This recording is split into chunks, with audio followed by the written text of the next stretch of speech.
Algunas escenas de este programa han sido recreadas. Es viernes por la noche en octubre de 1993. Y en el norte de California, 3 estudiantes de secundaria tienen una pijamada. Se acerca Halloween y las niñas se prueban diferentes disfraces para las próximas festividades. En unos segundos, sus vidas cambiarán para siempre. La evidencia se acumula, no tienen sospechosos evidentes. El centro de comercio es bombardeado. Ted Kaczynski es arrestado. El fugitivo sigue en libertad. Los archivos del FBI.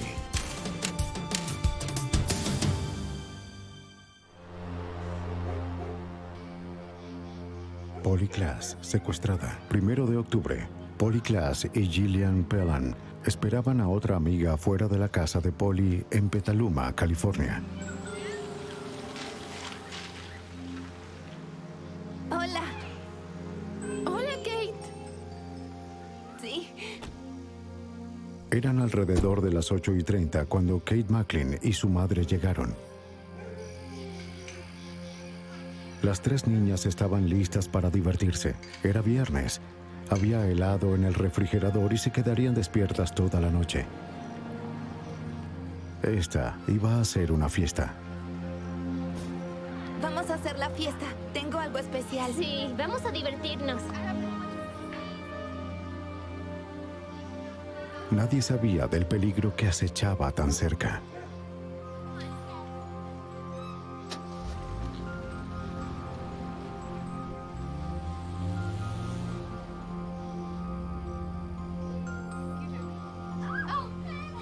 Las niñas estaban en la habitación de Polly, pero no podían evitar hacer ruido tan fácilmente. Les voy a ganar.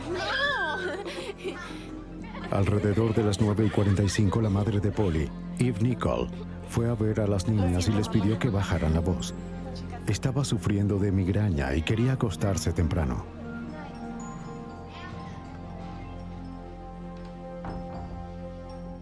La habitación de Eve estaba del otro lado del pasillo, y aunque ya les había llamado la atención, estaba casi segura de que en unos minutos las niñas comenzarían a hacer ruido de nuevo. ¿Así son su nariz y su boca? Antes de acostarse, Eve tomó sus pastillas para bloquear todas las distracciones y dormir más rápido. Las quiero, chicas. A bailar. La fiesta continuó casi 1 hora antes de que comenzara la pesadilla. Sí, ya me voy a dormir. ¿Está bien? Está bien. Eran las 10:30 cuando el intruso entró en la habitación. Al principio, Kate y Gillian pensaron que era una broma, pero luego vieron el cuchillo. Les dijo que si gritaban les cortaría la garganta. De inmediato comenzó a atarlas y empezó a hacerles preguntas. Quería saber cuál de las niñas vivía allí y quién más estaba en la casa. Polly contestó.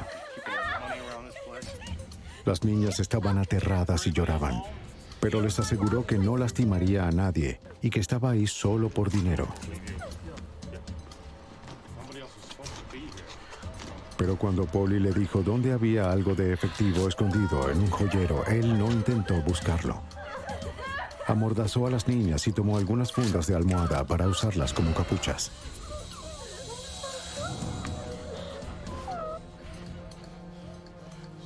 Hizo que Polly se levantara y les dijo a las demás que contaran hasta 1000. Dijo que para cuando terminaran, ella estaría de vuelta.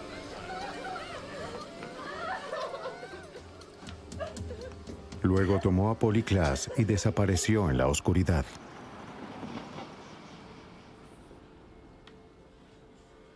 Los oficiales de la policía de Petaluma aparecieron en la escena luego de que las niñas lograran liberarse y despertaran a la madre de Polly. Llegaron en minutos. Los investigadores entraron a la habitación y comenzaron a revisar. La habitación estaba desordenada y daba la imagen de los eventos que habían ocurrido minutos antes. En el suelo había materiales para atar, tiras de tela cortadas. Los cables del juego de Nintendo habían sido cortados, al igual que la correa de una cartera. Las fundas estaban esparcidas.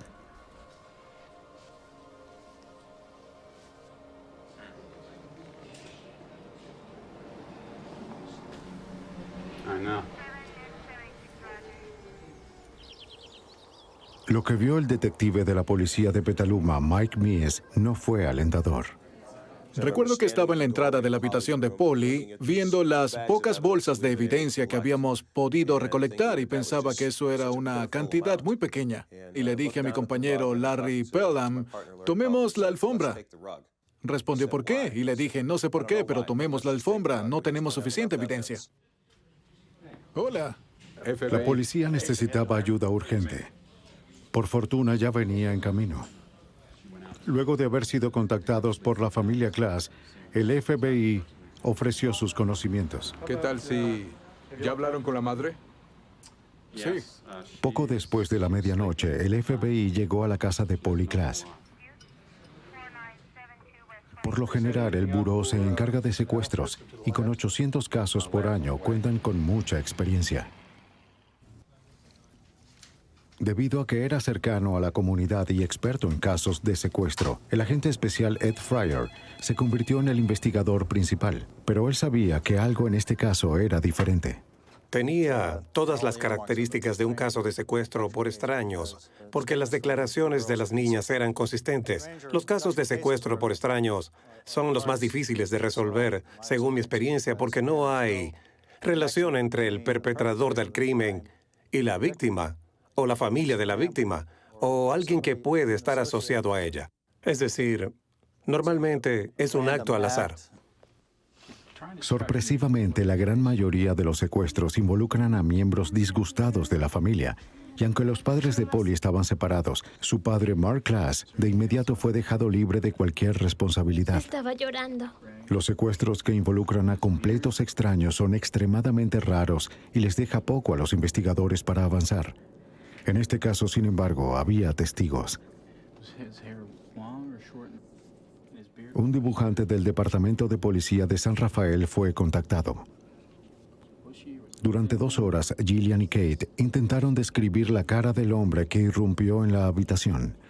Las niñas todavía estaban terriblemente afectadas, pero lograron darle al artista una muy buena descripción. La ató. Las autoridades ahora tenían una primera idea de cómo lucía el extraño. Después de las 4 de la mañana, las niñas fueron llevadas a la estación de policía y el FBI llamó a una de sus fuerzas especiales. El equipo de recolección de evidencia.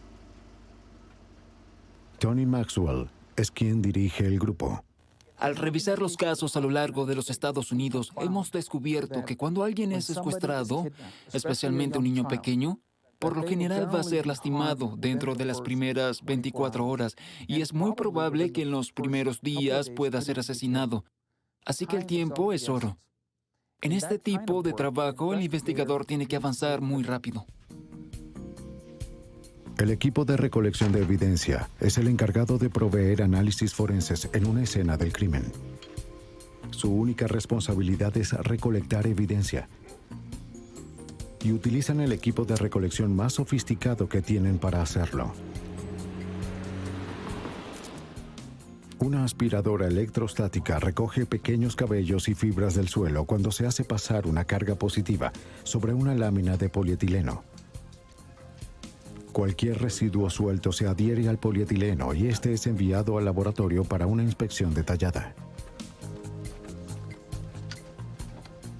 Aunque el departamento de policía había buscado huellas digitales, se fueron sin nada prometedor. No tenían acceso a las mismas herramientas del FBI. La fuente de luz alternativa era un nuevo método que utilizaba un polvo fluorescente único, que al combinarse con distintas luces ultravioletas y lentes de seguridad color ámbar, podían iluminar muchas cosas que de otra manera quedarían ocultas. El equipo encontró 4 docenas de huellas digitales que la policía no pudo ver al usar las herramientas convencionales. Sin embargo, no fueron útiles, ya que se determinó que eran de la familia y de los amigos. Luego de horas de búsqueda meticulosa, algo finalmente apareció. Sí, Hola. claro, ¿Tienes estoy algo? trabajando en ello. Sí, sigo trabajando en ello. Encontré unas huellas por aquí. Parece que están completas, muy interesante. Una huella palmar que al principio parecía ser la primera pieza real de evidencia forense dejada en la escena. La huella palmar se encontró en la cama, en una de las barandas transversales de la misma, donde aparentemente colocó su mano por un segundo para apoyarse en ella, quizás para mantenerse mientras agarraba algo. Y con el trabajo que hicimos con la luz alternativa y el polvo fluorescente, fuimos capaces de verla, recolectarla y luego llevarla al laboratorio. En ese momento, la base de datos de huellas digitales del FBI, AFIS, no contenía huellas palmares, solo huellas digitales. Pero una huella palmar no atrapará a un sospechoso, solo servirá para identificarlo una vez que sea capturado. El agente especial del FBI, Mark Mershon, explica. A menudo las personas creen que con tener una huella digital o una huella palmar, de inmediato se establece la identidad de un criminal. La realidad es que en la mayoría de los casos se tiene que identificar al sospechoso y tener sus huellas digitales para compararlas con una huella sin reconocer. La búsqueda del sospechoso hizo que las autoridades vigilaran el vecindario de Polly en cada área. Al amanecer, más de 100 agentes y oficiales habían comenzado una búsqueda de 24 horas de Polly y su secuestrador. Fueron traídos helicópteros y perros, y las autoridades locales y el FBI distribuyeron boletines por todas partes. Una a una, cada casa del vecindario fue registrada. Los agentes fueron a la escuela de Polly para hablar con los maestros y estudiantes, con la esperanza de que alguien tuviese alguna información valiosa. Los investigadores interrogaron a los vecinos en parejas, preguntándoles si alguno había visto algo sospechoso esa noche. Los vecinos de Polly fueron interrogados uno a uno. Muchas personas recordaron haber visto a un extraño en el vecindario que encajaba con la descripción dada por las niñas. Thomas George y sus amigos iban camino a la tienda de películas alrededor de las 9 esa noche, cuando notó a un extraño escondido al frente de la casa de Polly. Thomas conocía a todos en su vecindario, pero jamás había visto a ese hombre. Al regresar a su casa unos minutos después, los jóvenes vieron que el extraño seguía allí. La descripción que Thomas les dio a las autoridades concordaba con el sospechoso que estaban buscando.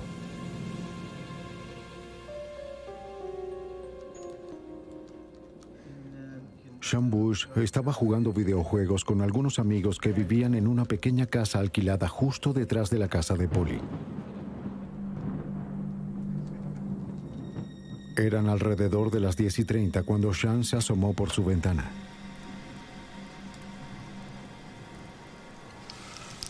Se sorprendió al ver a un hombre extraño en el porche trasero de la casa de Polly.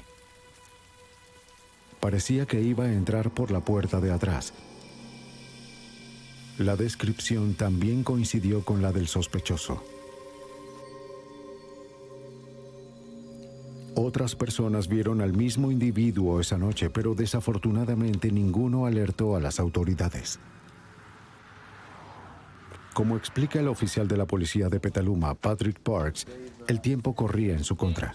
En los casos de secuestros de menores por extraños, no hay factor más importante que el tiempo. El tiempo resulta ser fundamental y por esa razón tienes que reunir todos los recursos posibles. Tienes que correr la voz lo más rápido y lejos posible. Es necesario involucrar a la mayor cantidad de organismos, mantenerlos enfocados, hacer que sus esfuerzos se canalicen y, con suerte, lograr una resolución exitosa. Mientras los oficiales seguían registrando el vecindario, los investigadores del FBI comenzaron a ejecutar los procedimientos operativos estándar en casos como este. Luego de descartar a familiares y amigos como sospechosos, se concentraron en los ex convictos registrados como acosadores sexuales en todo el condado de Sonoma. Se expandieron gradualmente a los condados de los alrededores, interrogando e investigando cuidadosamente a cada uno. Pero nada apareció. Era difícil creer que un caso como este ocurriera. Eran 3 niñas en una pijamada. Estaban jugando en su habitación, en su casa, en una comunidad normal, en una ciudad normal. Y que alguien pudiera entrar a su casa, vulnerar la paz, la seguridad de tu casa y llevarse a tu hija, si no se consideraba imposible, era inconcebible. Al día siguiente, la búsqueda de Polly Klaas se convirtió en la persecución más grande del país. Se formó una red masiva de voluntarios para ayudar a las autoridades. Mientras cientos de personas buscaban, otros distribuían volantes, intentando llegar a toda la ciudad lo más rápido posible. Y dejaron varios por allá.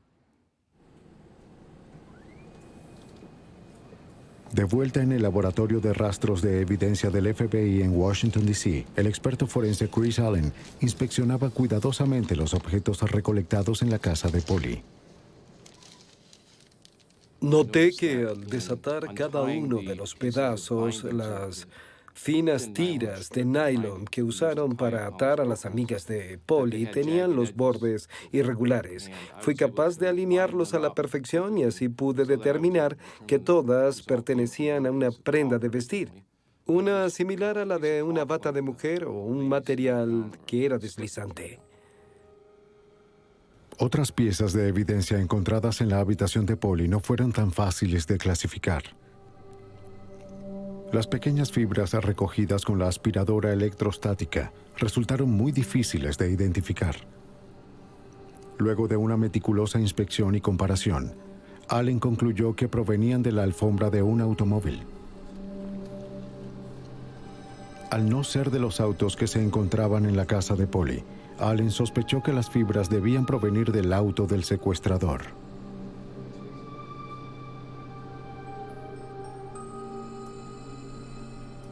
Uno de los objetos que encontró Allen se relacionaba un poco más al sospechoso. Encontré que al aspirar el área de la alfombra que se encontraba en la habitación donde Polly estaba jugando con sus amigas, había un cabello castaño oscuro que le habían quitado a la fuerza.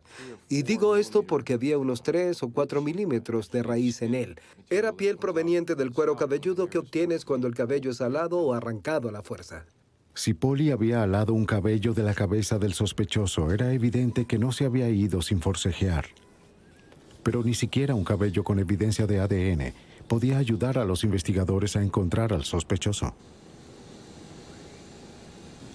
La huella palmar tomada en la columna de la cama le fue enviada a Michael James Smith, un especialista en huellas digitales del FBI. Al examinar la huella usando una luz láser, Smith determinó que ésta tenía suficientes detalles para fotografiarla.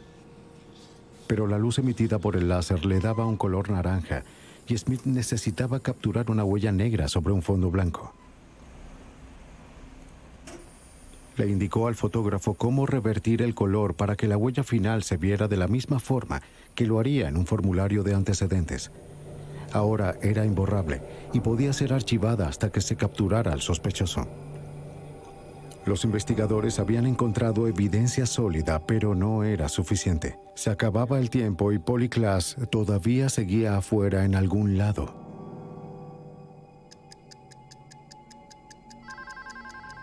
...48 horas luego del secuestro de Polly Klaas, su padre Mark recibió una llamada. ¿Polly? Se escuchaba como Polly le dijo a su padre que estaba en la habitación de un hotel y que su secuestrador había salido a caminar un momento. ¡Polly! Luego se cortó la línea. Parecía el primer indicio de esperanza. Desafortunadamente, ya que la línea de Mark no estaba preparada para un rastreo, las autoridades no podían hacer más que esperar por otra llamada.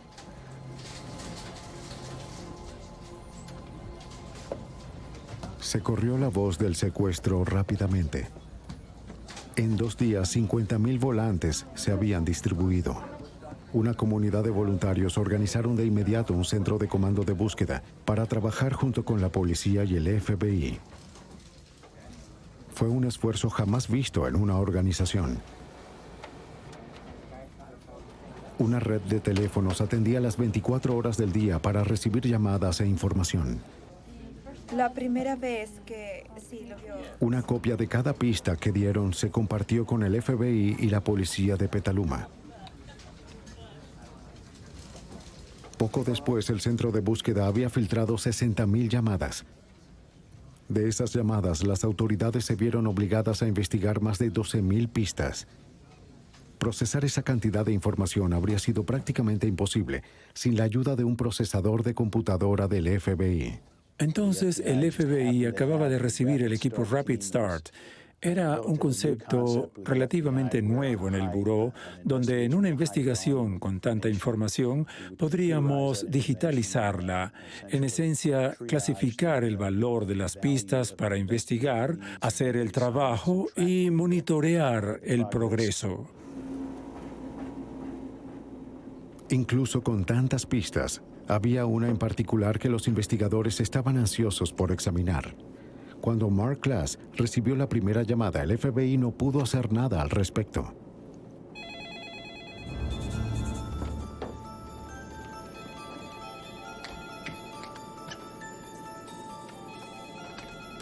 Para cuando volvieran a llamar, estarían listos. Hola. Al igual que en la primera llamada, se escuchaba como Polly, y solo pudo hablar por un corto tiempo antes de que tuviera que colgar. Pero bastó para que las autoridades pudieran rastrearla. Polly, lo tengo.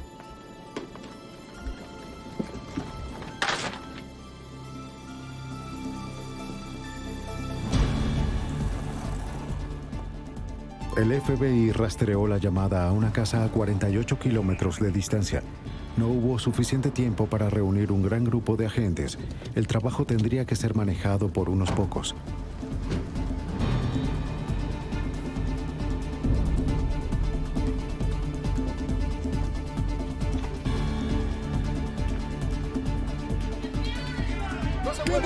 ¡Quédese allí! ¡No se mueva! ¡FBI! ¡Abajo! ¡Abajo! FBI, abajo. ¡Quédese allí! No se mueva.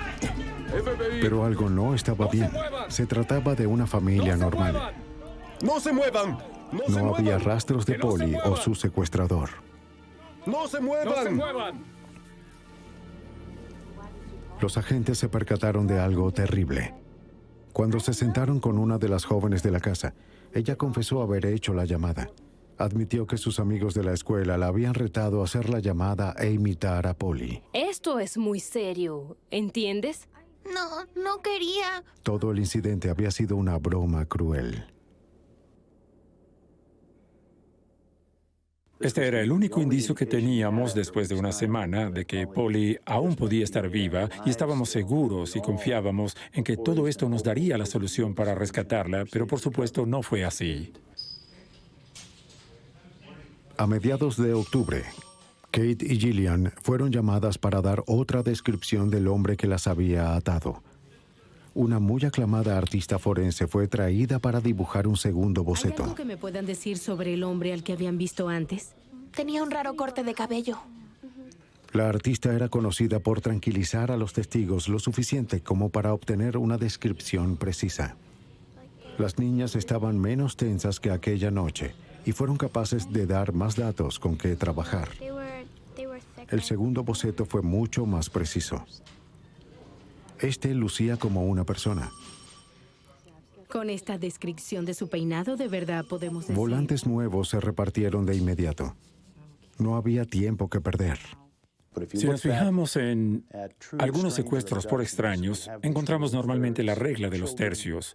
1/3 de los niños secuestrados son rescatados con vida, 1/3 son encontrados muertos y del resto nunca se vuelve a escuchar nada más.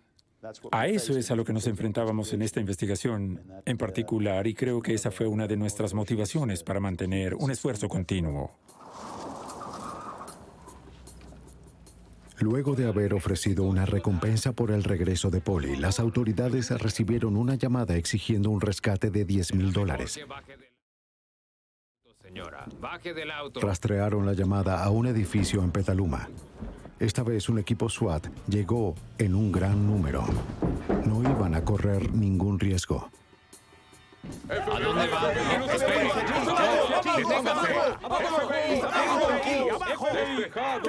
¡Despejado! Una vez más, las autoridades y la familia fueron engañadas. Las manos en la espalda. ¡No te muevas! ¡No te muevas!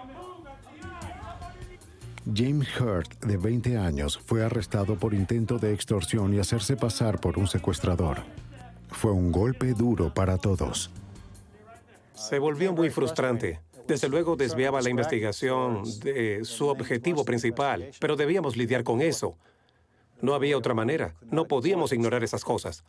Definitivamente consumió mucho tiempo y recursos. La familia se encontraba particularmente decepcionada. Los padres de Polly escribieron una carta al secuestrador que fue publicada el 17 de octubre en el San Francisco Examiner. Quien quiera que seas, donde sea que estés, por favor devuelve a Polly a su familia. Ella pertenece aquí. La extrañamos mucho, extrañamos ese brillo en sus ojos y su dulzura. Anhelamos ver su hermosa sonrisa y escuchar su melódica voz. También le escribieron a Polly: cariño, si puedes leer esto, por favor recuerda que tu mami y tu papi te aman mucho y seguiremos buscándote hasta que podamos tenerte a salvo en nuestros brazos amorosos de nuevo. Creo que nunca perdí la esperanza. Me comuniqué varias veces con Mark Klass, con Eve, miembros de la familia, y fue una pregunta que me plantearon muchas veces. Y mi respuesta fue no. No hemos perdido la esperanza. No perderemos la esperanza. En todo el país, la gente quería ver a Polly de vuelta en casa. Aparecieron pancartas. Y los norteamericanos realizaron una vigilia con velas. Miles de personas llevaban cintas lavanda, el color preferido de Polly, para mostrar su apoyo en la búsqueda. Realizábamos búsquedas durante el día, durante la noche. Teníamos una operación de 24 horas. Realizamos búsquedas en días soleados, días nublados, días lluviosos, noches lluviosas. Cualquiera que fuera la procedencia de la información, respondíamos, porque en un caso como este la evidencia física es crucial. La búsqueda nunca se detuvo. La Armada y los expertos de búsqueda y rescate se unieron a miles de voluntarios que buscaban sin parar. La fuerza de la policía y los voluntarios trabajaron sin descanso. Pero pasarían alrededor de 2 meses antes de que algo apareciera.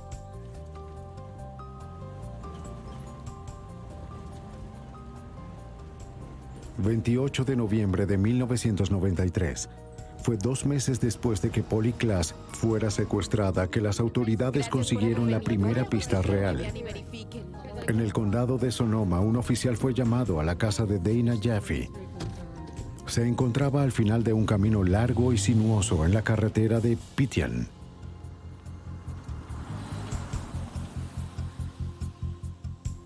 Dana estaba afuera examinando su propiedad cuando notó algo extraño y pensó que podría ser útil para los investigadores. Llevó al oficial a través de una densa área boscosa a un claro, a unos pocos metros del largo y sinuoso camino hasta su casa. Parece que es una niña. Tal vez tenga que ver con el caso. Dispersos por el bosque estaban algunos objetos que parecían algo sospechosos. Yo no sé de qué se trata, pero vi eso. Había un gran pedazo de seda que había sido utilizado en lo que parecía ser una capucha. Algunas tiras de cinta adhesiva estaban en el suelo. Sí, hace un par de meses. Vengo por aquí de vez en cuando. Un par de medias de niña habían sido atadas con un nudo y había cabello humano enredado en él. Otros restos estaban en el área. Luego Dana recordó que esa noche había visto a un intruso en su propiedad no muy lejos de donde estuvieron. Había sucedido alrededor de 2 meses antes. Todo comenzó cuando la niñera Shannon Lynch había salido de la casa de Dana y estaba de regreso por el largo camino de la entrada. Un hombre estaba bajando por el medio del camino privado. Su auto varado estaba a un lado. Dijo que estaba varado e insistió en que saliera de su auto y lo ayudara. Lo siento mucho, no tengo... Además, quería saber qué había en el camino. Pero Shannon inmediatamente sintió que algo estaba mal. Luego lo describiría con la apariencia de un hombre salvaje.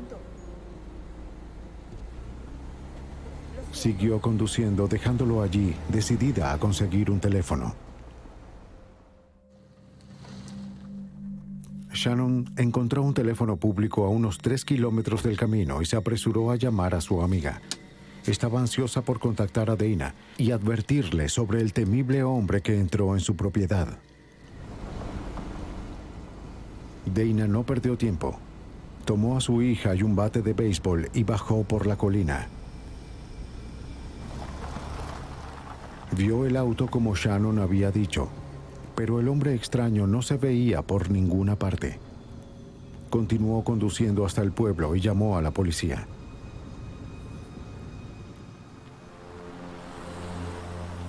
Minutos después de la medianoche, 2 policías del condado de Sonoma aparecieron. Dana explicó que no quería que arrestaran al intruso por invasión, solo lo quería fuera de su propiedad. Los oficiales encontraron al intruso un poco agitado. En su aliento percibieron el alcohol y el sudor profuso. Había trozos de hojas y césped en su cabello, como si hubiese estado rodando en la tierra. Les dijo que estaba de paseo cuando se dio cuenta de que estaba en una propiedad privada. Cuando intentó regresarse, su auto se atascó a un lado del camino. Indicó que había estado debajo del auto tratando de liberarlo, pero los ayudantes no le creyeron. Por la manera en la que estaba atascado, no había suficiente espacio para que una persona se metiera debajo. No puede quedarse aquí. Los ayudantes le administraron pruebas de sobriedad, pero las pasó todas. Al revisar su auto, encontraron algunas latas de cerveza en una bolsa de plástico y un pequeño bolso en el asiento trasero. Cuando le preguntaron si había estado bebiendo, abrió una cerveza y comenzó a beberla. Necesitamos que la deje. Déjala. Deje la cerveza. Déjela, señor. De inmediato hicieron que la vaciara y le dijeron que querían registrarlo. Se puso de muy mal humor. Cálmese. Para hacerlo obedecer, los oficiales le dijeron que tendrían el derecho de arrestarlo por invasión de propiedad. Luego de escuchar esto, recuperó la calma. Lo revisaron cuidadosamente y continuaron interrogándolo, pero no encontraron nada incriminatorio. Solo era extraño. Los ayudantes seguían sospechando, pero cuando vieron su licencia la verificaron. Su expediente de conducción no tenía problemas y había pasado las pruebas de sobriedad. Lo habían retenido por al menos unos 45 minutos y no tenían razones legales para detenerlo por más tiempo. Sí, lo sé. No hubo nada más que hacer que sacar su auto y enviarlo de regreso.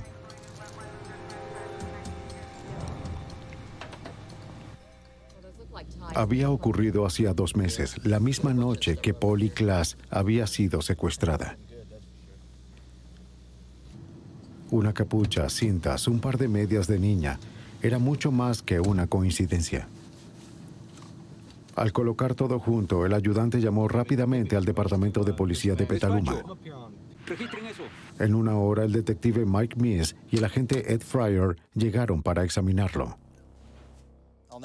Nunca olvidaré la escena. Era tarde en la noche en ese momento. Mike Meese y yo estábamos parados en la ladera a un lado de la carretera a Pityan y empezaba a ponerse algo neblinoso. Estaba comenzando a llover. Nos miramos y supimos en nuestros corazones que habíamos descubierto una escena del crimen muy crítica y nos llevaría a resolver el caso. Luego de reunir la evidencia, los investigadores comenzaron a buscar de inmediato en la carretera de Pitian cualquier rastro de Polly. Tardamos días buscando en la montaña con más de 300 voluntarios. Creo que teníamos 25 o 30 perros de búsqueda y condujimos una extensa búsqueda por tierra de Polly, creyendo que aún seguía viva, la cual era la premisa con la que trabajábamos. Mientras empezaba la búsqueda, todo empeoró. Las autoridades se reunieron con la policía del condado de Sonoma para obtener el reporte completo de lo sucedido en la propiedad de Dana Jaffe. El hombre interrogado por los oficiales fue Richard Allen Davis. Al acceder a su expediente criminal, se reveló que había sido puesto en libertad condicional luego de cumplir una sentencia por secuestro. Lo que descubrimos de Davis al principio fue que lo arrestaron por robo y secuestro en 1976, además de asalto con intento de violación. Descubrieron que en 1978 había sido arrestado por otro secuestro, así como por un par de acusaciones por asalto con arma letal. En 1984 había sido arrestado por un caso de secuestro, asalto con un arma mortal, incluyendo el uso de arma de fuego y robo a mano armada. Al leer estos reportes, nos dimos cuenta de que este hombre era problemático. Se trataba de un individuo realmente muy capaz de estar involucrado en un crimen como este. La foto policial en el archivo coincidía con la descripción de las niñas. Su madre vivía en Petaluma, lo que le dio una razón para haber estado allí. Todo comenzaba a tener sentido. Los objetos descubiertos cerca de la carretera de Pitian fueron enviados de inmediato al especialista forense Chris Allen en Washington, D.C. Lo más interesante fue un trozo de tela que encontraron en el bosque. Allen rápidamente pudo confirmar lo que los detectives sospechaban. Lo que tratábamos de hacer era establecer si los bordes recortados se alineaban o no.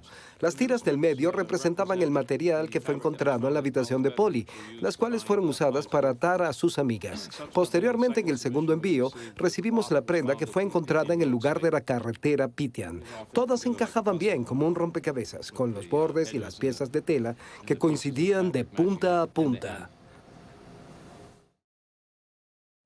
Con las tiras halladas, era más que probable que Polly Klaas hubiese estado cerca de la casa de Dana Jaffe luego de su secuestro. Y sin ninguna duda, Richard Allen Davis también había estado allí.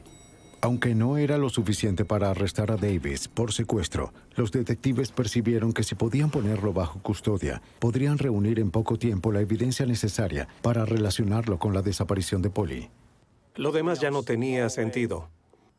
Nos concentramos en lo que teníamos con el señor Davis y lo sucedido en la carretera Pitian. Y lo que haríamos a continuación.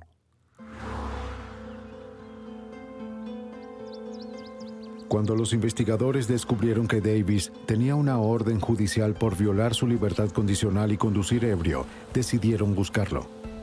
Pero no estaba en su casa cuando llegaron. Luego, un oficial que aseguraba el perímetro en los alrededores detuvo una camioneta. En el auto iba Richard Allen Davis.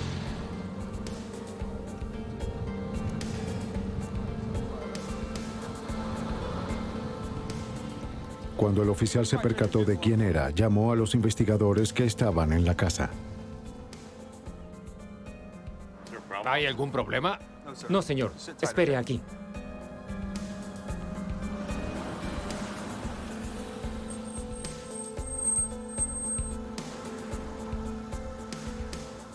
Las autoridades llegaron a la escena y el detective Mies se acercó a la camioneta y le pidió a Davis que saliera. Salga de la camioneta. Le dijo que estaba bajo arresto por violación a su libertad condicional. Escuche, soy el detective Mies. Lo arresto por violar su... Es un detalle que creo que es importante para entender cómo Richard Allen Davis fue puesto bajo custodia, y es que se trató de un evento muy discreto y por qué Mike Mies fue hasta allá y lo esposó. Lo hizo de una manera muy profesional y comenzó una buena relación con Richard Allen Davis, que fue muy útil para lograr la resolución del caso. Habían pasado 2 meses desde que Kate y Gillian habían visto al hombre que raptó a Polly Klaas, pero no les fue difícil identificarlo en la rueda de reconocimiento.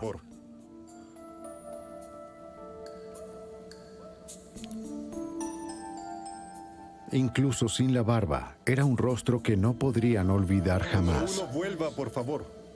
Aunque había sido arrestado por violación de libertad condicional, Davis fue interrogado sobre el secuestro.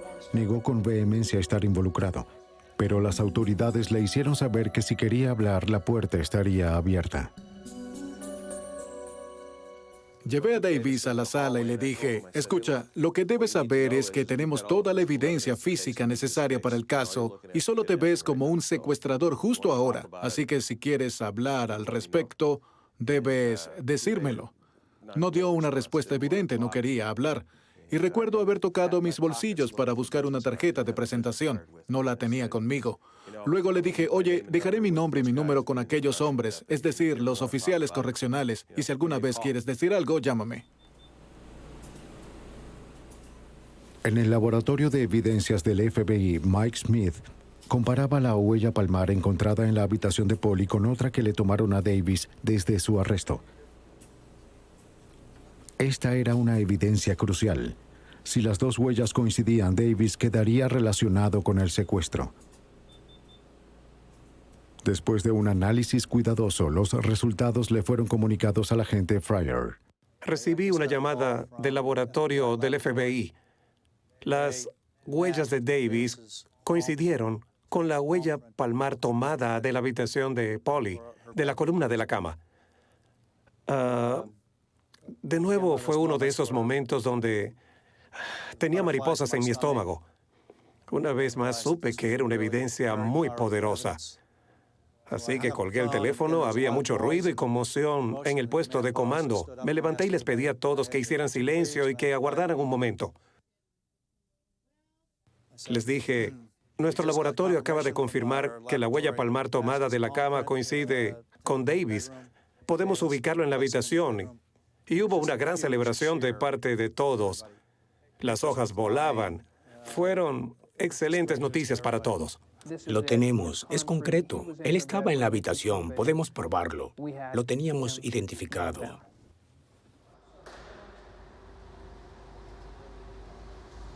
Aunque las noticias de la huella correspondiente se habían hecho públicas, David estaba recluido en aislamiento y no había escuchado nada al respecto. Luego, un día, un amigo fue a visitarlo. Él instó a Davis a hablarle a las autoridades y decirles dónde estaba Polly. Pero él continuaba negando su responsabilidad. Su amigo le dio las noticias que ya el resto del país había escuchado. Fue una completa sorpresa. David sabía que iba a ser imposible explicar cómo su huella palmar coincidía con la de la habitación de Polly. Solo había algo que podía hacer. En la mente de Davis, ahora debía hacer algo, y eso era intentar hacer cualquier trato posible con las autoridades, porque sabíamos que él había estado en la habitación. Podíamos ubicarlo ahí. Mientras continuaba la búsqueda masiva de Polly cerca de la carretera de Pitian, el detective Miss fue notificado para llamar a la cárcel.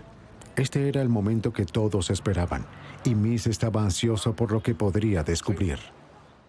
Luego de esta espera, Davis atendió el teléfono y reconocí su voz. Supe que era él y me dijo, oye, lo arruiné totalmente. El detective Miss y el agente especial Larry Taylor se reunieron con Davis en la sala de interrogación, donde reveló los detalles de la noche del 1 de octubre. Aunque vivía en lo que parecía un hogar de transición, había aplicado para un permiso de pasar la noche y visitar a su madre en Petaluma. Al no poder conseguir la casa, bebió algunas cervezas y caminó por las calles del vecindario de Polly. En un punto fue detenido por un hombre que quería venderle algo de marihuana. Él decidió aceptar y compró un cigarrillo. En sus propias palabras, Davis se sintió muy mareado y fue a la tienda por más cerveza. Pronto se encontró deambulando por el vecindario sin rumbo. No estaba seguro de dónde estaba o de qué estaba haciendo. Pero Davis había llegado preparado al vecindario. Traía consigo una mochila con ataduras y cinta adhesiva. Los expertos forenses fueron capaces de determinar que él había cortado las tiras con un par de tijeras, un hecho que implica intención. Davis dijo que escogió una casa de la calle al azar y que entró por una ventana abierta.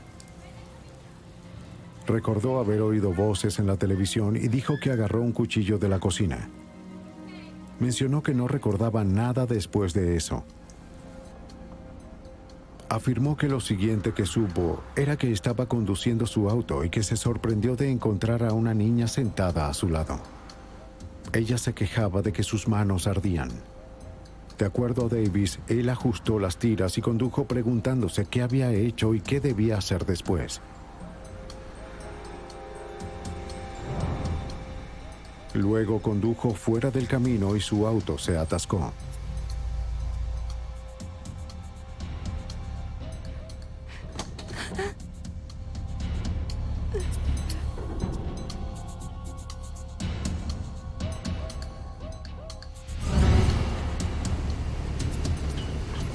Cuando supo que ya no podría continuar, sacó a Polly del auto y la llevó por un terraplén empinado a unos 27 metros de distancia. ¡Sal de ahí! Tú vendrás conmigo. Planeaba dejarla en la oscuridad hasta que encontrara la manera de liberar el auto.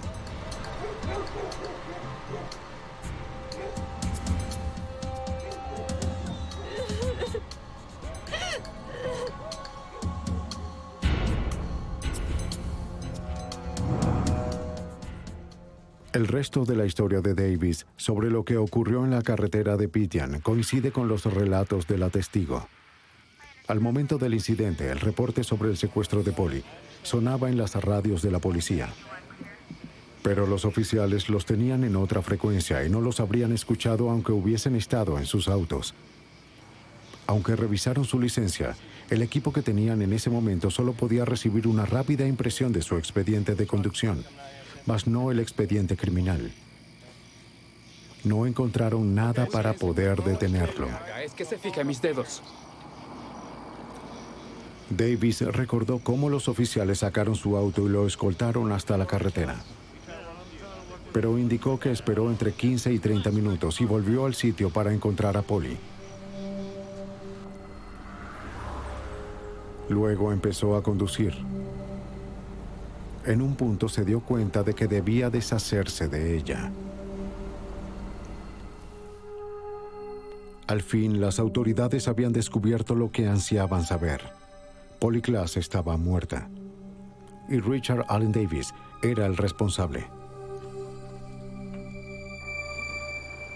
Davis accedió a llevarlos a un lugar en el área desierta de Cloverdale donde había dejado el cuerpo. Era de noche, pero los inspectores sentían que la necesidad de confirmar la historia de Davis no podía esperar hasta el amanecer. Los guió a un campo desolado. En el campo, los investigadores descubrieron el cuerpo de Polly Klaas.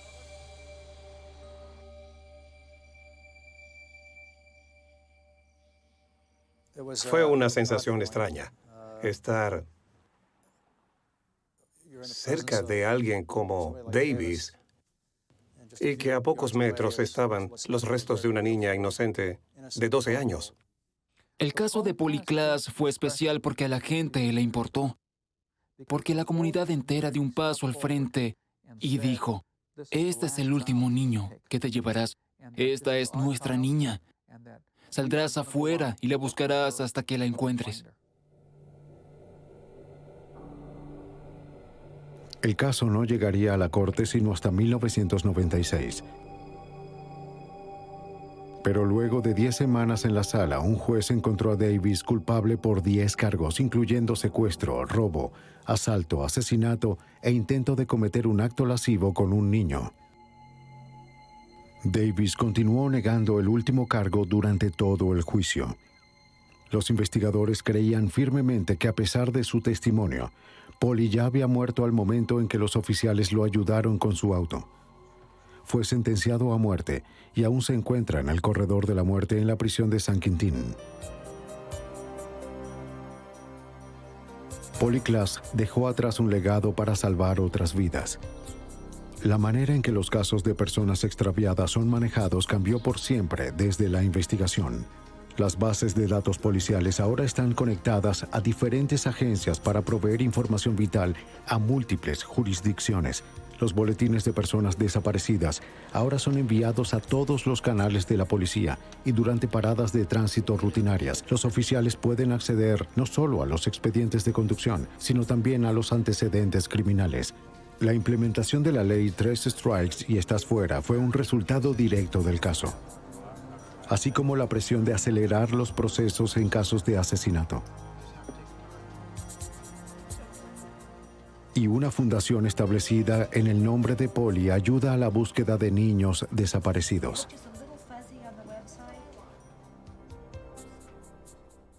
El involucramiento del FBI fue crítico para llegar a la resolución de este caso. Si no se hubieran involucrado desde el inicio, es dudoso que hubiésemos resuelto el caso o que lo hubiéramos logrado tan rápido, a pesar de que pareció un largo tiempo. La singular sociedad que se formó entre la policía local y el FBI fijó un precedente que continúa hasta este día.